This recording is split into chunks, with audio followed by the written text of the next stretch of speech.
I'm Jonathan Ochshorn. This is part two in a series of lectures dealing with health, safety, and welfare in buildings, and in particular, how those aspects of architectural utility or functionality can be constrained by politics and damaged by expression. Part two deals with this concept of expression, looking at things like defamiliarization or even freedom, and explaining how those things can actually damage buildings. So we're going to go to number two, which is a completely different kind of set of introductory comments on questions of expression, freedom, defamiliarization, abstraction, and their potential to damage health, safety, and welfare. So this is coming from a completely different point of view. The image, it just shows like architecture. And there are different colors, different textures, different forms. And you could say that each of these buildings has a kind of an expressive character to it. It's expressing something, whatever that means. And I'm suggesting that a lot of expression, which you can always relate to fashion, what you wear, because it's very similar, architecture and fashion. A lot of it has to do with reinforcing your class status. You know, what group are you, do you want to belong to, and how do you dress, or how do you dress your building to support that reading of your status? So that's, in a sense, the underlying purpose. It's to lend support to someone's aspirations for class status. Let's just leave it at that for now. But what are the methods? How do architects do that? We're going to just briefly talk about some ideas dealing with ideas of freedom, defamiliarization. But we start with the idea that the formal qualities of buildings, and by formal, I just mean what they look like, their shapes, colors, textures, materials, so on. What the building looks like potentially can engender various feelings or emotional states in those who experience or view or behold the buildings. You look at the buildings and you identify with it, or you're alienated by it. You have a feeling about it. And in principle, the architect can control, or at least seek to control, what the building is conveying. This is not absolute. In fact, I will myself challenge that idea, but that's the first take on it, is that somehow architects, when they make buildings look a certain way, they have some objective that has to do with class aspiration. The architect can embed symbolic content in buildings to deliberately frame the experience of those who use or view these buildings. So here's an image. Now, this is even before my time.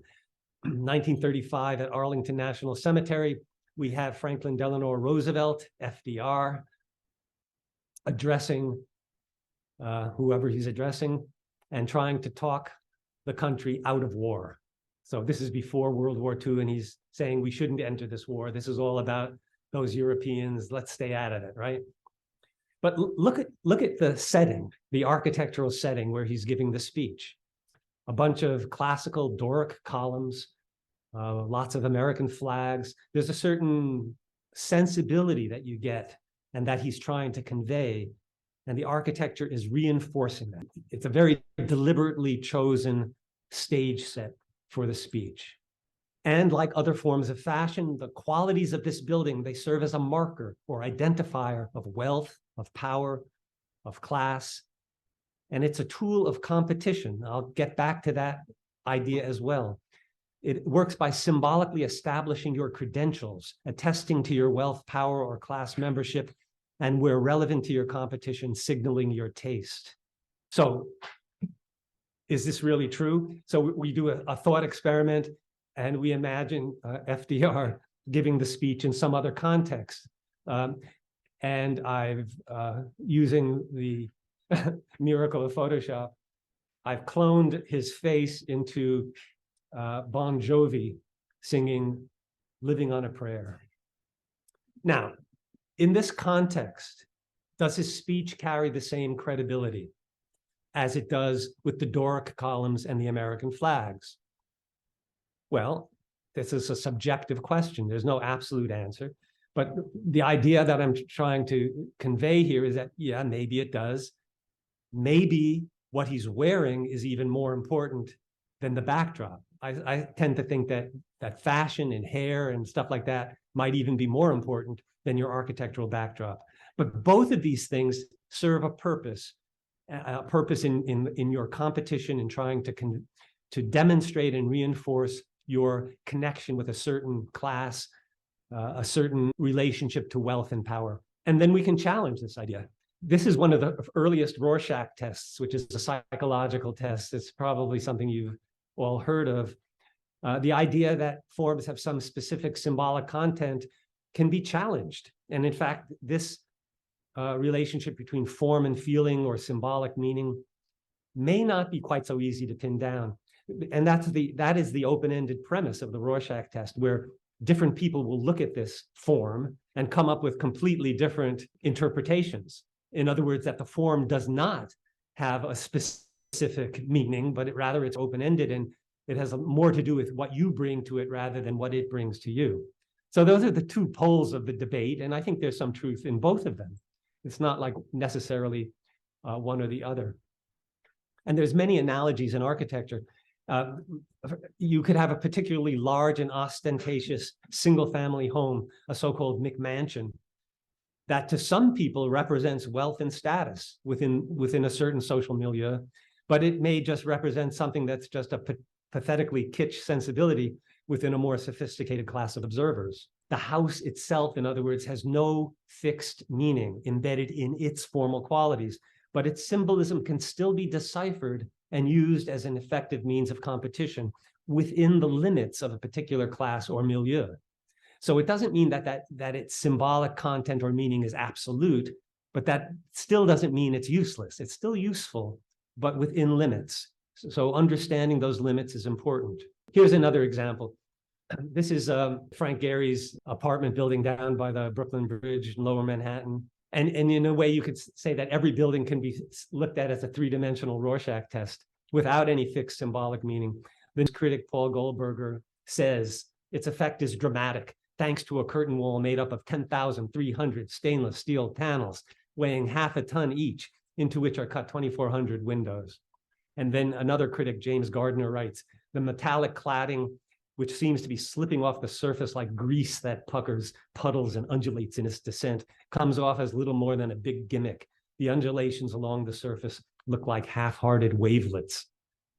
So it's not like one is right and one is wrong. The point is that it's rather subjective, and the architect is speaking to a certain group, a certain subculture, a certain milieu.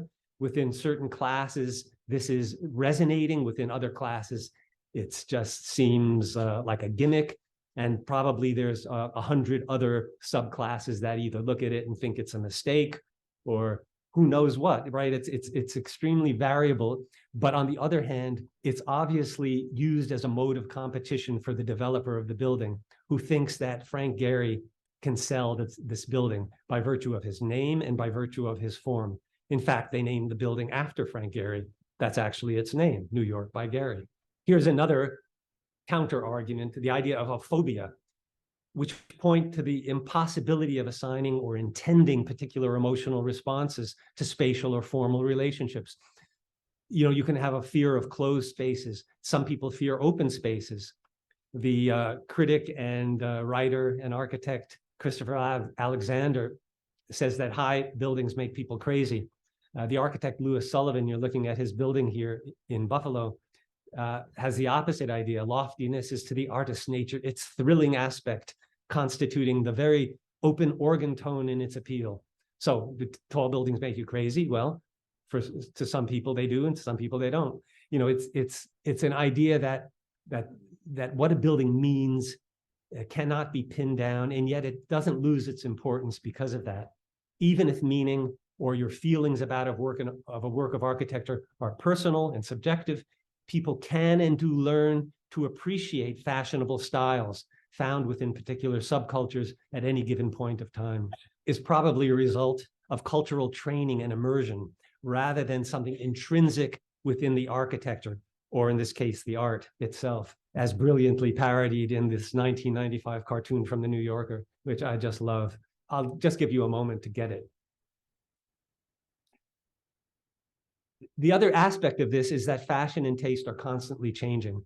And even if there's nothing in the architecture that coincides precisely with a particular set of meanings, there's something about architectural style that remains of interest. And where fashion is a tool of competition, then predictability and familiarity, just like in fashion, make it less viable as a tool of competition. You have to keep changing. It is a moving target. Do you know what this building is here? Under construction. This is Mies van der Rohe and Philip Johnson Seagram's building on Park Avenue.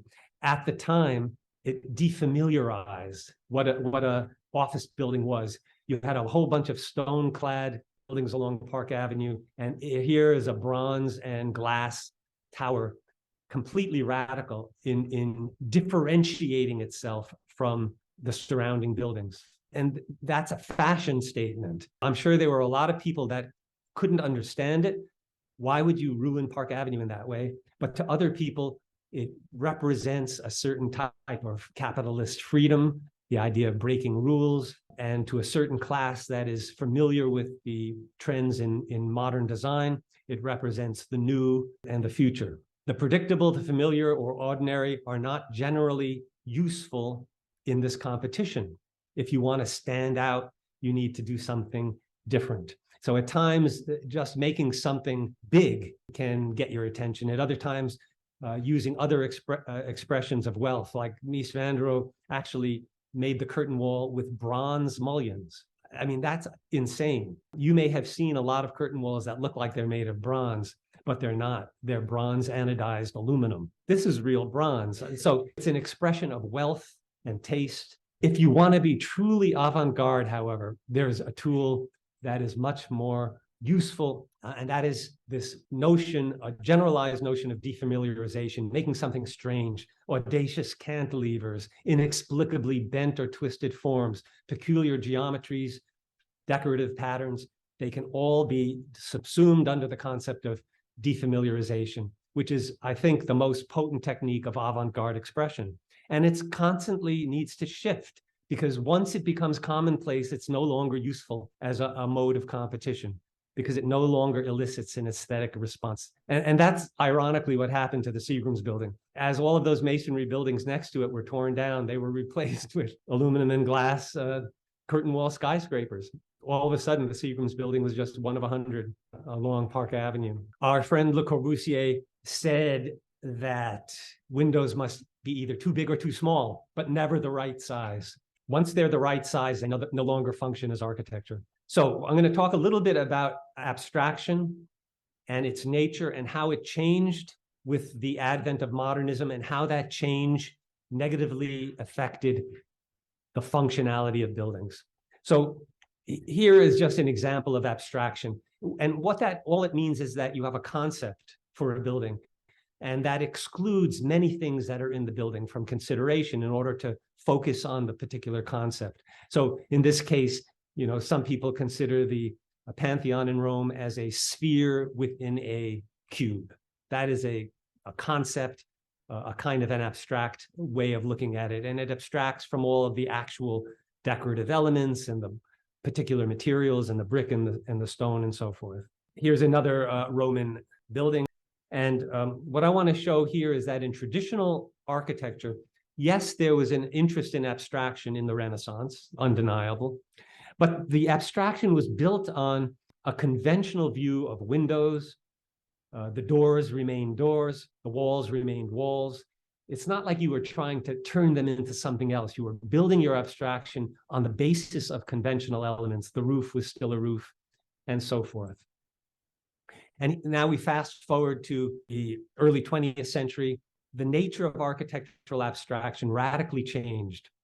And I think there's a new and, in my view, a misplaced confidence that abstraction could be divorced precisely from these conventional architectural elements and from building science in general.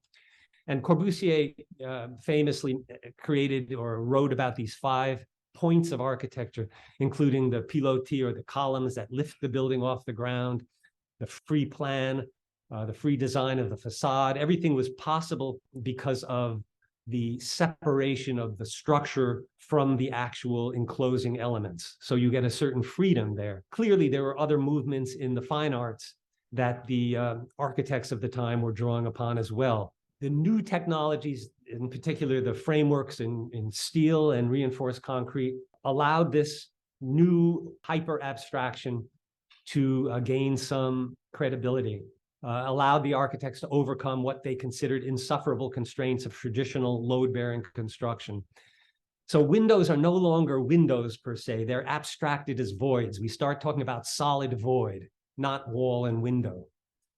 And there were defamiliarized material choices rather than stones that read as stones or brick that read as brick or clapboards or siding. Stucco was the kind of ideal material because it didn't give away what its materiality was. It became much more susceptible to being read as an abstract plane. Forget about slope roofs or any reference to the traditional tectonic geometry of attics and gables. All decorative elaborations is omitted. And it wasn't that difficult to go from that type of expression, even though it was based on giving lip service to a utilitarian functionality. Corbusier himself says a house is a machine for living in. But that's sort of just lip service. They didn't really mean it, or they didn't really derive their architecture from it in most respects. But a more radical agenda became dominant soon thereafter, which has to do with the function of dysfunction. And even back in the time of the early 20th century, you had the architectural historian Siegfried Gideon writing that being functional is not architecture's primary function. Rather, from his standpoint, the primary function is the interpretation of a way of life, a zeitgeist. And once expression is valued in this way and influenced by the competitive pressure motivating avant-garde production, it didn't take long before architects and engineers began to articulate the counterintuitive function of dysfunction. And I guess it's not accidental that we're looking at a project by Rem Koolhaas. Look at what Corbusier says about engineering back in the probably 1920s. The engineering profession is still inspired by the law of economy, governed by mathematical calculation. In other words, he's embedding a lot of his theory in this sort of rationality of utility and economy, even if it's not quite true. But once we get maybe 40, 50 years later, you start getting the opposite sentiment being articulated by, let's say, Cecil Balmond, who's one of Rem Koolhaas's engineer, not the engineer for Milstein Hall, but for this house in Bordeaux and many others, the CCTV building, for example. And both of them reject the constraints of economy. They value ambiguity, doubt, arbitrariness, mystery, even mysticism. And I'm not making up these words. I don't have quotation marks, but this is basically a quote from both Balmond's book, Informal, and also Rem Koolhaas's description of his engineer's work. Early modernists held on to some notion of rationality. The later iterations of modernism, sometimes called postmodernist, retained this modernist strategy of defamiliarized abstraction, but no longer relied upon rational justifications for their formal manipulations. It was as if the rationality of early modernism no longer adequately served the purpose of competition because it had become too familiar, too commonplace, and one had to transcend it. But either way, whether you're talking about the modernist abstraction or the postmodernist abstraction, it is still problematic. So backtrack a little bit. I know you were missing my discussion of capitalism. So we're back with capitalism. Here is a description of the capitalist state in relationship to freedom. And the premise here is that the defamiliarized expression of both modern and postmodern architecture can be understood as expressing the ideals of capitalist freedom. So here's a quote from a book on the democratic state by some Marxist authors. The bourgeois state is the political power over a capitalist society. It forces its rule on all of the competitors. This is, again, no different than what Thomas Hobbes had said in this mode of production, without regard to their natural and social differences, thereby allowing them to pursue their conflicting particular interests. This is what equality and freedom are, nothing else. The state obliges its citizens to respect private property, that's what the Leviathan is there for, in their economic competition. It forces them to recognize that some people have the wealth of society at their disposal while others are excluded from it, and to base their economic actions on this principle, end quote.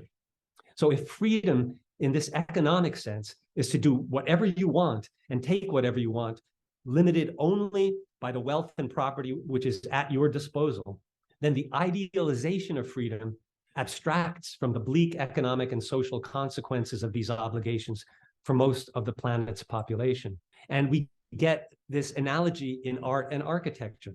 This was a show that was at the Metropolitan Museum of Art a number of years ago called Epic Abstraction. The curators wrote that this type of art was promoted as exemplary of American democracy and freedom during the early years of the Cold War. These works retain their audacious dynamism and sense of daring, end quote. And what this is just a definition of the ideal of freedom, breaking boundaries, defying conventions, not merely using one's property to further one's own interests against all others. If you repeat and reprise what has gone before, let's say you're an architect and you just copy somebody else's, or you do whatever is conventional, of course, that's just as valid an exercise in freedom as to break boundaries and defy conventions, because freedom is, after all, the right, the ability, the necessity to do whatever you want to do, as long as you own the property that you're doing something with, while not transgressing the boundaries of someone else's property. But, and here's the important point, doing nothing new or daring, while it's an example of freedom, is not typically a viable expression of freedom. In other words, the ideal of freedom is to break free of existing constraints and not merely to use one's property to further one's interest against all others. So in this sense, all defamiliarized formal strategies are expressions of capitalist freedom rather than some sort of revolutionary challenge to the existing order. This is my cynical take on avant-garde architecture, that in a sense, yes, you can follow the currents of style as they change daily or weekly or yearly, but you can also stand back and it becomes incredibly predictable in its variation, because you're always attempting to gain attention in this attention economy, to do something new, to break the rules. And in a sense, that is the game that is being played with architectural design. It is a moving target. This is shown really in an interesting way by Charles Jenks, the architectural historian, critic, and architect, who has made a series of these diagrams tracing the evolution and interaction of architectural styles. And you don't need to actually read what they're saying or which architects are associated with which styles. The point is the movement and the flow and the interactions. He uses names like critical regionalism, fractal architecture, ecological expression. What's important here is simply the movement itself, triggered by the competition and changing technologies that drive stylistic innovation. We're getting to the part where I tell you why this is bad. I start with this guy, Richard Prum. It's a really amazing book if you're interested in birds or in evolution. It's called The Evolution of Beauty: How Darwin's Forgotten Theory of Mate Choice Shapes the Animal World. And next to this, I have a book that I read when I was a kid by Dr. Seuss, Gertrude McFuzz. The point that Prum is making, he talks about these various bird species that go to really elaborate lengths in an evolutionary sense to get noticed. And he ascribes this, as Darwin did, to this notion of sexual selection, a kind of a competition to get your mate to notice you and choose you, but on the basis of arbitrary aesthetic criteria.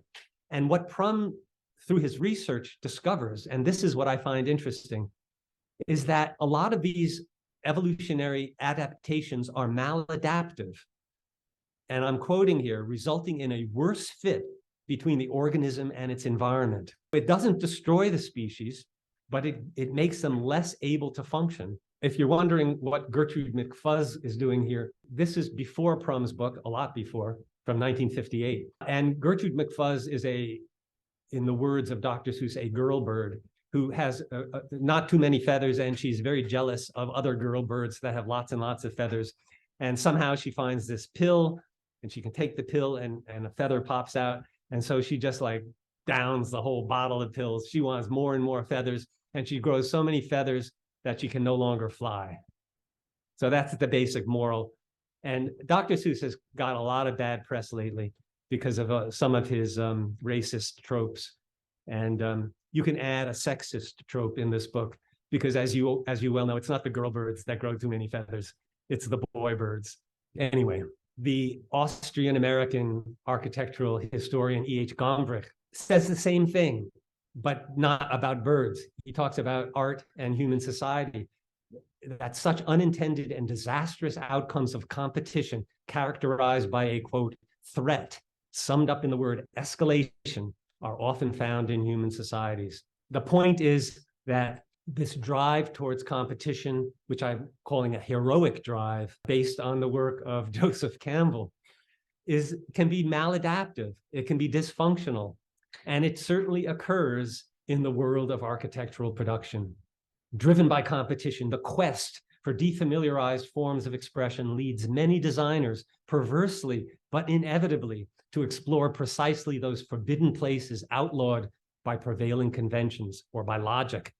This is what I call the heroic conceit of the contemporary avant-garde, to confront danger in whichever of its manifestations appears as an appropriate target at any given point in time. And this is consistent with the so-called hero's journey, which was popularized by Joseph Campbell, known for his work on comparative mythology, who, abstracting from the culture of competition, spins this dysfunctional attitude as a heroic calling. This is what he says: artists are magical helpers, evoking symbols and motifs that connect us to our deeper selves. They can help us along the heroic journey of our own lives. Over and over again, you are called to the realm of adventure. You are called to new horizons. Each time there is the same problem. Do I dare? And then if you do dare, the dangers are there, and the help also, and the fulfillment or the fiasco. There's always the possibility of a fiasco, but there's also the possibility of bliss, end quote. We're getting there. The question is, what is the main danger posed by this escalation, by this competitive drive for defamiliarized design? Modern construction replaced traditional materiality, the use of brick, stone, and so forth, that had defined previous modes of expression, with 4 very unheroic and insubstantial control layers. And these control layers block or inhibit the passage of rainwater, water vapor, air, and heat. And this is illustrated in an excerpt from a video that I made in a series about the construction of Milstein Hall at Cornell. A line drawn around the boundary between the inside and outside of Milstein Hall would include the basement slab, foundation walls, first floor glazing, aluminum soffit panels, thin marble veneer, second floor glazing, more marble veneer, the green or vegetated roof, and then more of the same coming down the other side, forming a closed circuit. Such a closed circuit constitutes the building enclosure, which actually consists of several critical elements or layers characteristic of modern enclosure systems. These layers, which can be literally separate and distinct or combined in various ways, control the movement of liquid water, gaseous water or water vapor, air, and heat between the inside and outside spaces defined by the enclosure. Thus, we get 4 control layers: air barrier, vapor retarder, water barrier, thermal insulation. Each layer should be continuous, since the things being controlled, vapor, water, air, and heat, are continuously present at the building's surface. Control is needed to ensure that the levels or amounts of the things being controlled that are desired inside the control layers are brought about as efficiently as possible, given the uncontrollable nature of the levels encountered outside. In practice, many institutional or commercial buildings combine the air, water, and vapor control functions into a single membrane, with the 4th control layer, insulation, keeping the membrane warm so that internally generated moisture will not condense should it reach the membrane's interior surface during periods of cold weather. Yet, the heroic expression of contemporary architecture, which often feels stuck in the prior paradigm of heroic material expression, even if the superficial expressive characteristics of contemporary design seem radically different, may well affect the utility of this control layer design. And it may be that this kind of discontinuity that you see in these 2 images happens because the traditional heroic expression of materials like brick or steel or glass allows the contemporary avant-garde architect to defamiliarize precisely those traditional materials by twisting or bending them into radical and unexpected geometries. The unheroic control layer material, on the other hand, hardly lend themselves to such heroic expression. They consist of flimsy membranes or delicate insulative materials that have to be hidden behind the facade to protect them.